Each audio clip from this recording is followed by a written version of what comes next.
Artificially inflated and artificially generated traffic is an increasing problem for the telecoms industry. This panel discussion, moderated by Katia Gonzalez Gutierrez, BICS head of Transactional Security Solutions, will explore the size and the impact of the problem and the potential solutions. Please welcome Katia and the panel. Well, before we welcome the panelists, I just wanted to say a few words about AIT. It's clearly, I think most of us have already recognized that it has overtaken most of the other threats that we know in the international messaging space. We have seen in the survey that Divya presented briefly this morning that we have run at BICS that surprisingly, extremely surprisingly, I have to say, AIT remains very unknown in terms of risks and unknown as a method for fraud. So most, 36%, so that is a big share, of the respondents don't know how to handle AIT, how to fight AIT.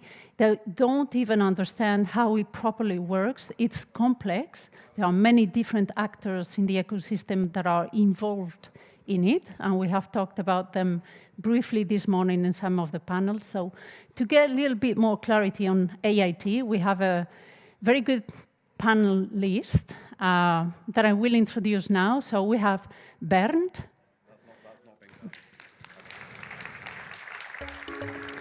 We have Lee. And we have Uku. I hope I said that right. So can you maybe, yeah, okay. Can you maybe introduce yourself so that we see, you know, the different perspective that you're going to bring into this AIT issue? For sure. So Bernd from Telefónica Germany. I've heard Telefónica Germany a lot today, so thank you for that.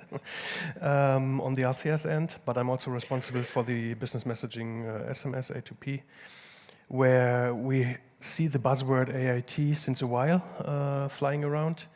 And for me, it's always a question of define and definition. What do you understand when you say AIT, when you talk about AIT? Sometimes people talk about gray routes in the sense or context of AIT. This for sure is something that we tackle every day in our networks. When we talk about dropping messages or messages that never has been delivered, then they will never be seen with me in the network at the end of the day. But at the end, it's a problem for the image of A2P SMS. And so we need to make sure that when we want to work as long as possible with messaging and SMS to tackle this and to help to build the trust again, right? Hi, I'm Lee Suker. I'm a product owner at Sinch. I run the telephone number verification business. That might be a bit esoteric to some of you. Think SMS OTP. So I run that. AIT is pretty prevalent in that particular business because end users sign up for services with their telephone number. So it's easy for an ecosystem bad actor to generate fake accounts on enterprises. So we see it super often, new case at least every week. We see it in voice and we see it in messaging. And it's super worrying as we see more and more of these A2P monetization deals combining both messaging and voice. We see more and more and bigger AIT, especially where there are exclusive arrangements. So, but it's kind of in the shadows, unlike some of the fraud discussions we were having earlier on about, you know, the consumer being the victim. Let's be clear, this is self-inflicted for this industry. So that's kind of my perspective on it. Yes, and I'm Uku from Messente. I've been pretty much on MEF panels relating to AIT for the better part of the last 3 years. That's what I looked before AIT. So my perspective has always been the small to medium-sized businesses, and the perspective angle has always been that there are more and more efforts in terms of, be it firewalling, numbers intelligence, et cetera, going into trying to prevent AIT, up to even insurance offerings from certain players in order to fight or mitigate the damage from AIT.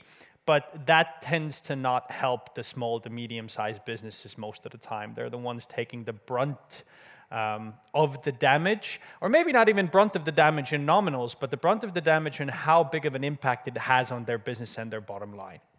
If your messaging budget for a month is 3,000 euros and you get a 30,000 euro attack, you're done for the year, right? And at the same time, you have large food and mobility companies that hire people specifically whose job it is every month to tweak the filters, the systems within to try to fight against AIT. And for them, it's fine if it now costs them only 50,000 euros a month, where last year it cost them 500,000 to 1 million a month in damage. So we're talking about completely different scales, and sometimes the SMB side is forgotten, and the damage that they incur sometimes is debilitating to their businesses compared to the large enterprises that in nominal take a very large hit, but percentage-wise and how it affects their business, it's smaller compared to what the SMBs feel.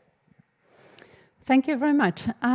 So we have also mentioned this morning that some operators are greedy, that there are many different parties that are involved in this kind of frauds. So Bernd, from your side, from more the OpCo point of view, how do you see the impact of AIT? But not only the impacts, how can you build maybe some protection, some measures to avoid this?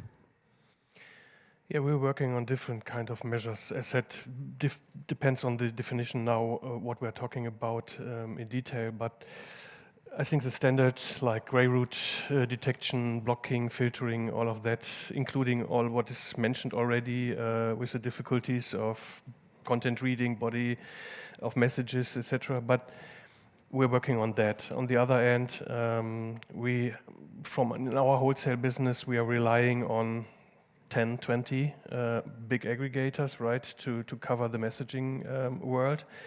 And we see more and more brands reaching out to us and asking for having a direct contract, not having a direct connection, but having a direct contract to receive the invoices directly, to have a better control above their suppliers of choice, right?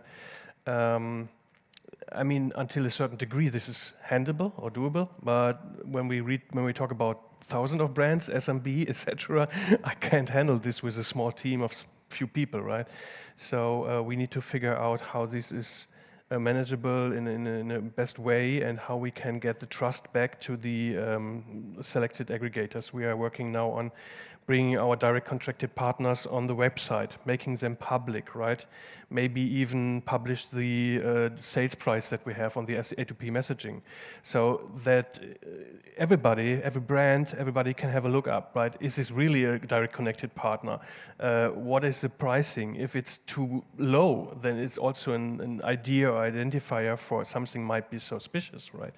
So we're trying a lot of things to get back or win back the trust of the channel, to keep it as long as possible as a good channel, right? Yeah. And you, Lee, because you have a different perspective into this. Yeah, you were hinting that the sort of aggregator there is a squeezed middle.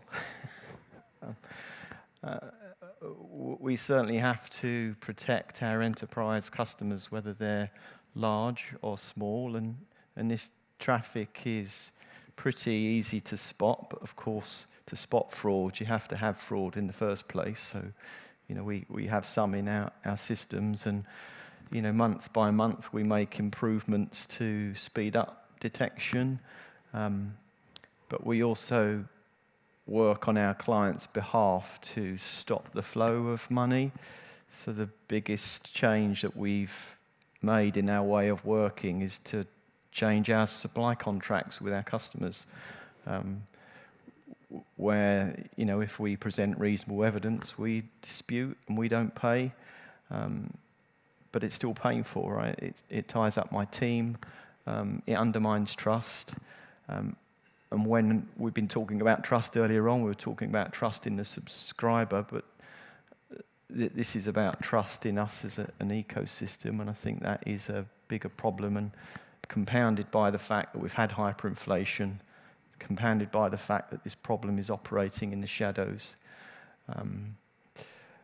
So it's tough, and I don't see it going away. And it worries me that not all operators behave as genuinely as your guys. The whole exclusive thing is a big cause for concern. It absolutely is, and from the SMB side, it's also the question of the constant evolution of AIT.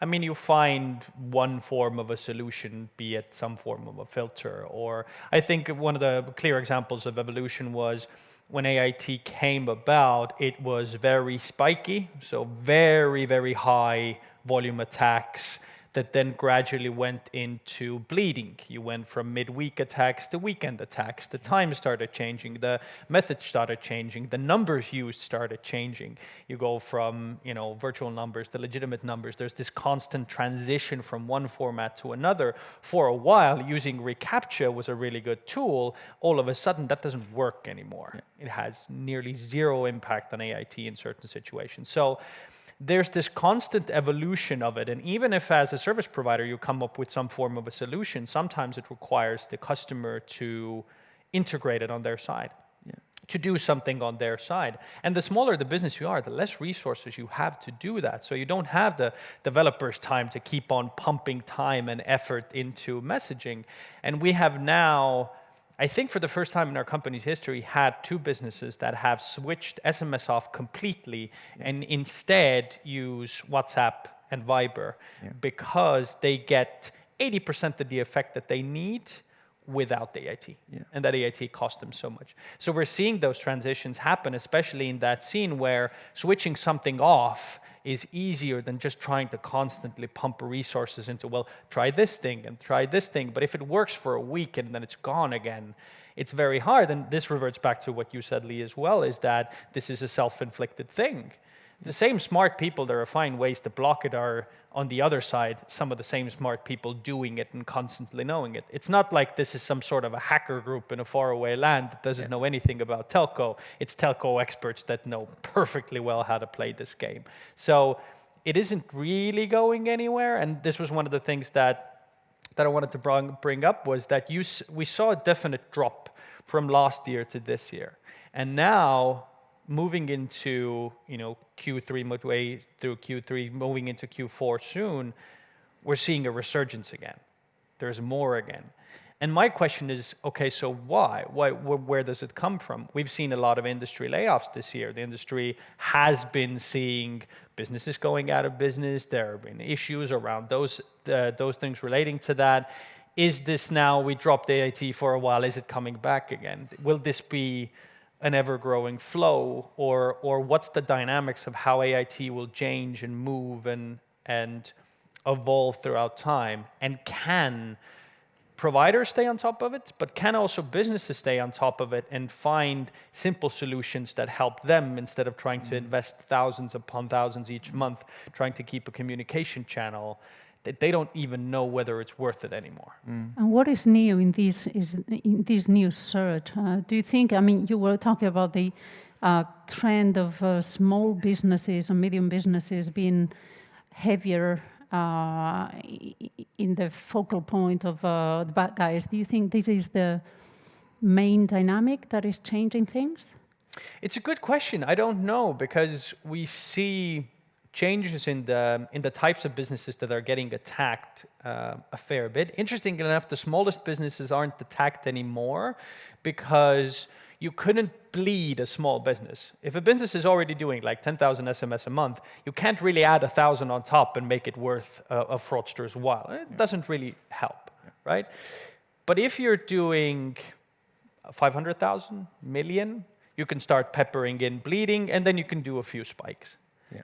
And then if you're really large, they're already putting more effort and more emphasis on those things, so you have to be more skillful to try to bypass the systems that they have in play. They still do, but it's harder. So this sort of mid-range of enough volume to make AIT make sense, but not big enough to have the resources to use every new piece of technology to fight it, seems to be the range that is now starting to get peppered more and more. I mean, we had a brand last week that has so many different things on their platform to protect against AIT because they've been struggling for it for the past 2-3 years.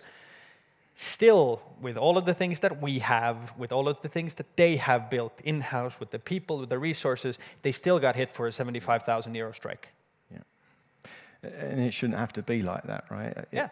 We've had this debate today around the challenge or conflict between customer experience and anti-fraud. Well, what's weird about this is we shouldn't need any of the countermeasures because this is self-inflicted. We just need to take the incentive away, and then the user experience will be free and great. Arguably, we haven't seen a change like you're suggesting. We see the ebbs and flows, and we see where our countermeasures were effective this time or not, and we have to make some tweaks. And sometimes those hits, because the countermeasure wasn't as good as we'd like it to be, will be big, other times less so. So for you, it's more of a stable level of AIT? Well, stable suggests we're comfortable with it. No, Right. no, but I mean, you don't see that kind of drop We that Uku was mentioning and then research of it. We do see the ebbs and flows, but it's not an indication that something is changing, just an indication that, you know, fraudsters are finding a new way around our control measures, and sometimes those hits will be big and others less so. We prefer the big ones because then we can see strikingly obvious that something's not working so we can fix it, whereas the little ones don't get picked up. How about you, Bernd? I mean, do you see fluctuations or difference in trends? Yeah, since the eSIM came up, there are some more peaks because it's easier and faster to set up and change SIM farms, for example. RCS, P2P, already mentioned, is now used for fraudulent activities as well. So we see a little bit of shift. We see that there are adjustments, as you say. So if there's a level of messages detected where your volumetric measurements take in, then you know the fraudsters will adjust to that and will be under that. So that's what we see. So yes, there's an up and down. When I talk to the operator hubs like VCS or TGS or TGC, they tell me often that brands are moving to them and then having 10-15% less messages invoiced. You know, what seems to be an indicator of some kind of AIT with their former suppliers. And that's something that annoys me, but yeah, hopefully we get rid of it somehow, somewhen. With RCS, with, I don't know, RBM, with protected sender ID, I don't know, you name it, right?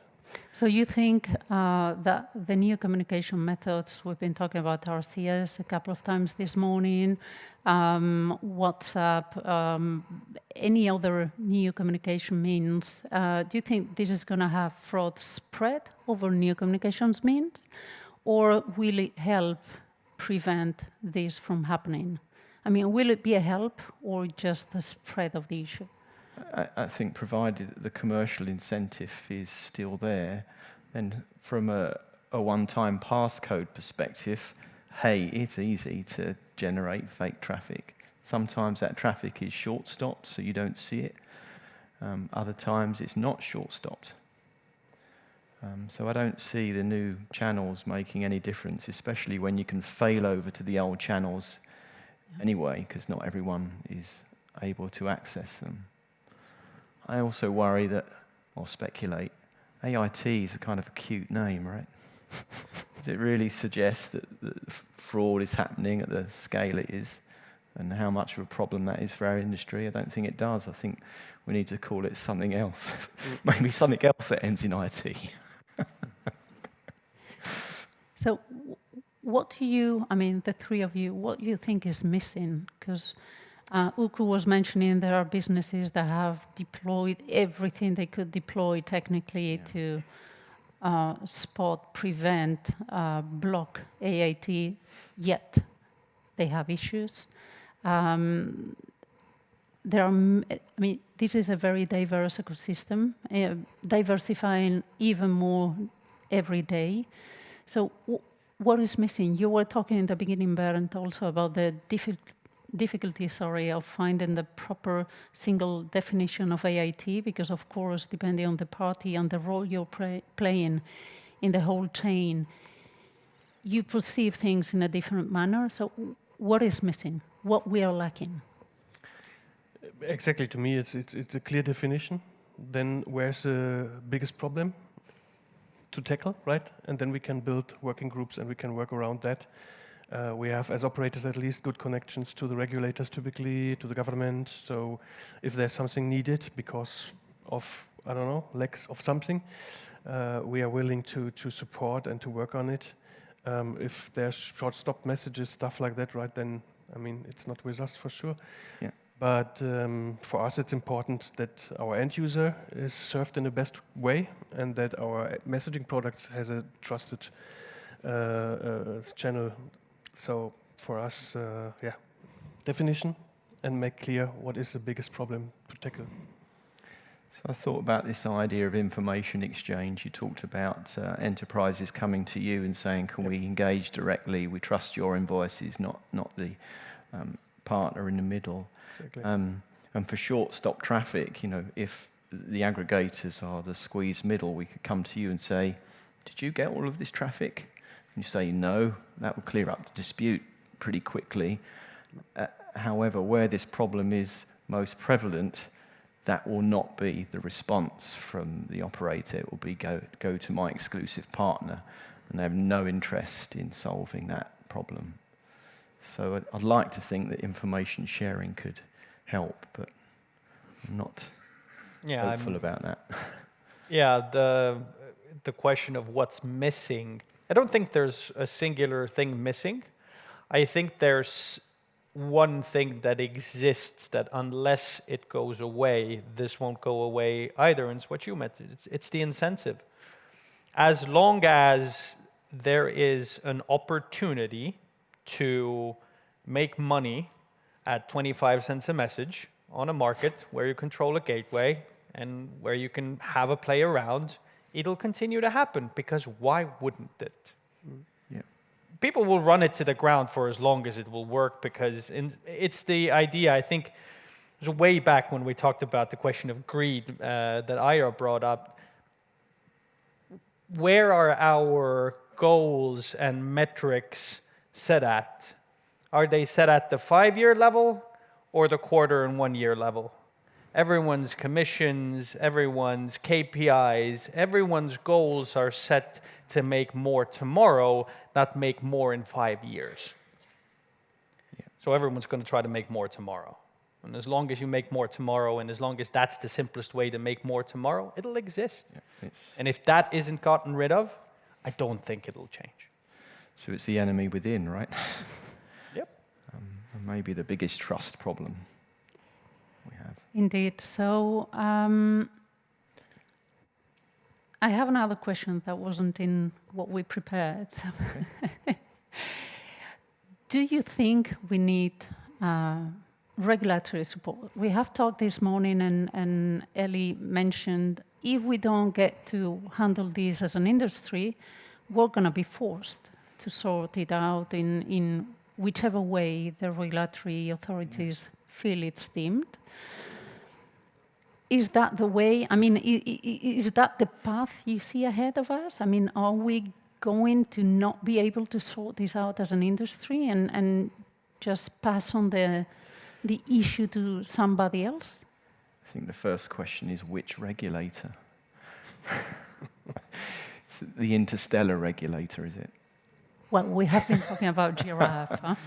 Most of the problem exists in East Timor. I don't know. You can all name some unusual places where the price is 25 cents and beyond. Are the national regulators that have international pricing for SMS really going to be bothered? I don't think anyone cares enough. Yep, I think regulators are needed to solve the one or the other issue in the whole context that we have today already tackled. So from smishing, phishing detection up to share on the MTRs, on the long code business, etc. There are some fraudulent MVNOs and stuff. So I think yes, it's needed for some kind of fraudulent activities. For the AIT in specific, I don't think so. I don't know why or how. And so do you think collaboration can help? It's already on the way. I think someone mentioned it already. I think it was Ellie. It's on the way already because most of the regulation and legal frameworks are outdated. They are not today in the digital world. So the only way that we are allowed as an operator to fight fraud is to protect the network, not to protect end users. Yeah. Why? Doesn't make sense to me. And this needs to be changed, right? So, but it's on the way. I think there are some good initiatives in place, some good talks in place. PSD3 is in preparation, where some of these will take place. So in the overall context of anti-fraud, yes, the regulators have a role, data protection guys have a part, and they are with us. So I think that's good. You already mentioned the collaboration in the form of info sharing. Yeah. Do you think that's what can save us? You need to be optimistic, right? Of course. So yeah, we need to try it. The worry is it will have to get worse before it gets better. You know, and just the new wave of voice is worrying. You know, the whole movement to 60-second billing increments, and we're seeing calls now, international calls that say, please hold whilst we try to connect your call. Meanwhile, that's 1 minute because of 60-second billing increments, and the call doesn't connect. So the bottom line is, enterprises are not getting what they pay for, and if that continues to be the path, they'll leave. And that's... Yeah, especially if it gets expensive enough.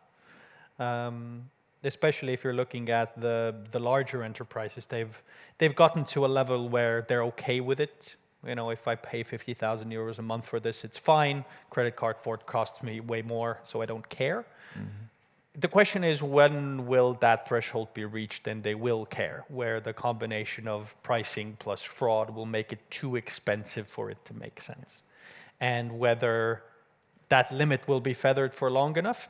Collaboration helps for sure. It's just a question of at which point does collaboration start going into, well, this is my proprietary product, or I've built this, or I've done this knowledge. When does collaboration go into, I have a competitive edge, which is also a question here. Because if you can be the one person fighting against AIT, am I going to give it to you so you can go after my clients, or vice versa, right? So there's so many dynamics within question in this industry that it's so complex. There are so many consistently competing interests that make collaboration so difficult. I mean, even look at how many different organizations there are that, you know, try to govern and help between giraffes and GSMAs and I3 forums and MEFs. And there's like 10 of those, and there's like 50 regulators, and then there's 1,000 aggregators, and there's 1,000 operators. Like, there's so many conflicting interests between and competing interests.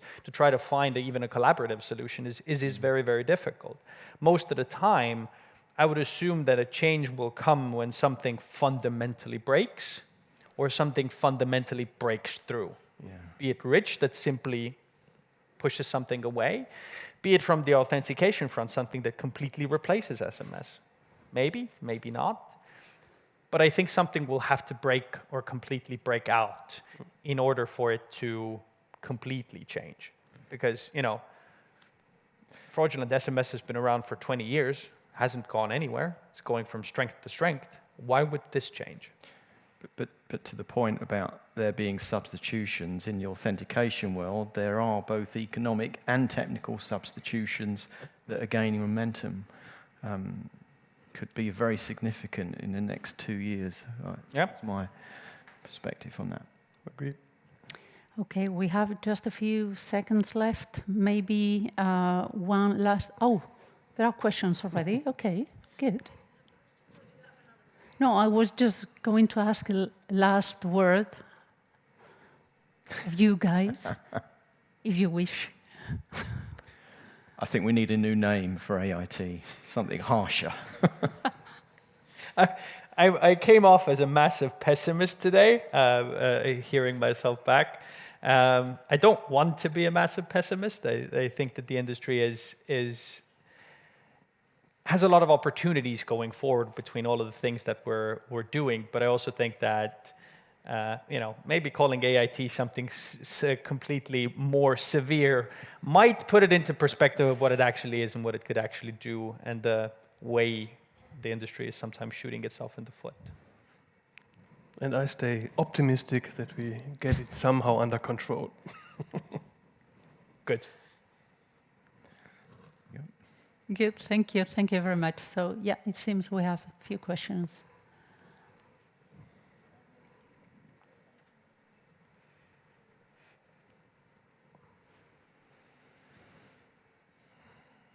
Interesting panel. Hello. Hi. Interesting panel, and a couple of questions, I guess, back to the panel. We started talking about collaboration to fix it, and I agree 100% that it's a self-inflicted wound, which is why it makes it even more disturbing to me, because we're basically telling our customers, we don't care about you. We just want more money in our pockets. It'll come out of your pocket even though you didn't actually use the service. And this is a horrible, horrible message for as an industry to tell our customers, which is basically what we've been telling them. And every time the PR comes out, we're shooting all of ourselves in the feet, totally self-inflicted wound, as opposed to the smishing thing, which basically comes from outside the industry. This is by us. No one's going to regulate this if we don't regulate it. No one. There's no extraterrestrial NRA that's going to do this. And we can't rely on the East Timor regulatory agency to take care of it either. So it's got to come from within the industry. So GLF published something, I don't know, 6 months ago with some suggested guidelines, and the GSMA is coming out with some open protocol network or whatever. Not going to do it. It's not going to happen.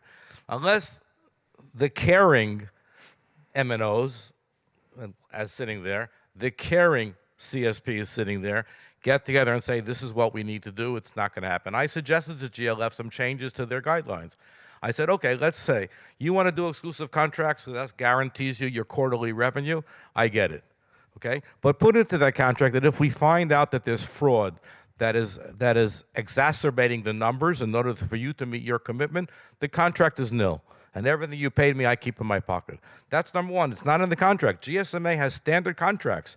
Put in a standard contract for exclusivity agreements. Second thing, and my friend Uku is very, very familiar with this, and I think Bernd also mentioned it. Where's transparent pricing? If we set a manufacturer's suggested retail price for international termination, you can't have prices at 25 cents if we know that it costs 5 cents. That would solve a big part of this problem. So my question to you guys is this going to happen? Well, I mean, we're changing our contracts with our suppliers, so we have good evidence that there's fraud. We're not paying, right?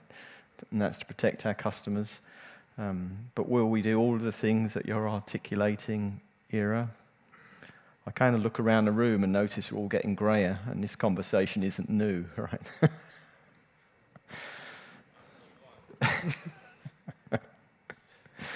Yeah, I mean, yeah. From my perspective, I don't control the public pricing, and I'm not in constant contact with every operator in the world. So I have a slightly easier position here protecting the SMB view. But even we're playing around more with the idea, putting a lot of our money on rich messaging these days.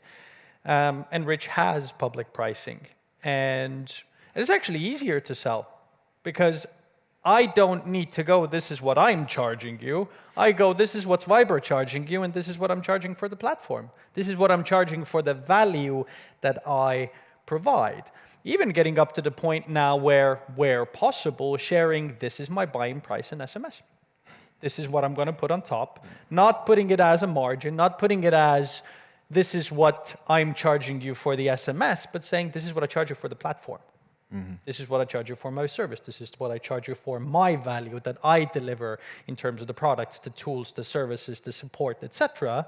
And this is what the operators want in terms of the money that they want for that text message. Sometimes even more profitable, honestly, than trying to eke out, unit economics in that conversation, because some of the most interesting things that we've noticed recently in terms of pricing is that the unit cost versus the total invoice are not really always taken into consideration together. So if you're paying for service fees and support fees and whatever other fees, a lot of businesses don't really notice those. They just go, yeah, but your SMS is 10% more expensive. Yeah, but your invoice is 20% larger. But no, but your unit cost is 10% bigger. It's like, okay, fine. If I drop my unit cost by 10% and up the fees by 30%, are you fine? They go, yes. It's like, okay, that math doesn't add up, but fine. So, I've been talking about it and Ira's been mentioning it before. Yeah, let's go for public pricing. The idea behind what Bernd said as well. Publicly state who are the partners, publicly state the recommended retail price. Go for it. Let's have it out on value versus value, not unit versus unit price. Exactly. And to support what Lee was saying, if anybody's thinking of how complicated it can be to update the contracts, to put clauses to consider fraud, not pay for fraud, etc., etc. So we have done it at BICS too. There are guidelines at the i3 forum that are properly written that can be just almost taken copy-paste into a contract. So, and then everybody is having the same rules in the contract, so you don't have issues with back-to-back problems and discrepancies.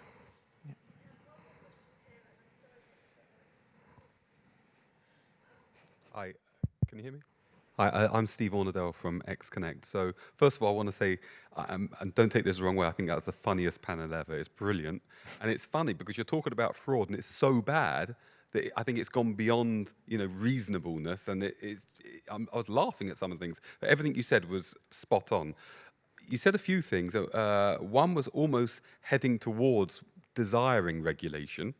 So are we saying, or are you saying that we should get regulators involved and regulate SMS just like voice is, and that could solve the problem? Or perhaps an intermediate step, a bit like the OECD has done, and imposing a minimum corporation tax around the world. I think it's 15%. Why not have a maximum termination rate for SMS of 5 cents? 8 cents, whatever, around the world, get the MEF to endorse it, the GSMA, I don't think it would happen, but try to do that, at least to get rid of these absurd outliers of 20, 30, 40, no doubt it'll soon be 50 cents a message. Because as Uku said, the problem won't go away. It's too easy. There's rich pickings. There's clear correlation between that hyperinflation event and AIT, especially in one-time codes. So, interesting idea. Could we get there? I don't know. We should try. If you don't start, you won't. Yeah. From the regulation side, I have a background as a lawyer, so please know. I always prefer not having regulation if it's at all possible, especially if you have regulations imposed by somebody else on you. It will never be a good idea, but at the same time, if we get to a point where that is then put upon us, that someone else starts regulating it because of AIT, well, then it's kind of gone by that point in time and completely out of our control. Yep. All right, we need to end it there. Yeah. I'm sorry. We are very much over time, but very wonderful food for thought. Let's give a round to Katia and the panel. Katia.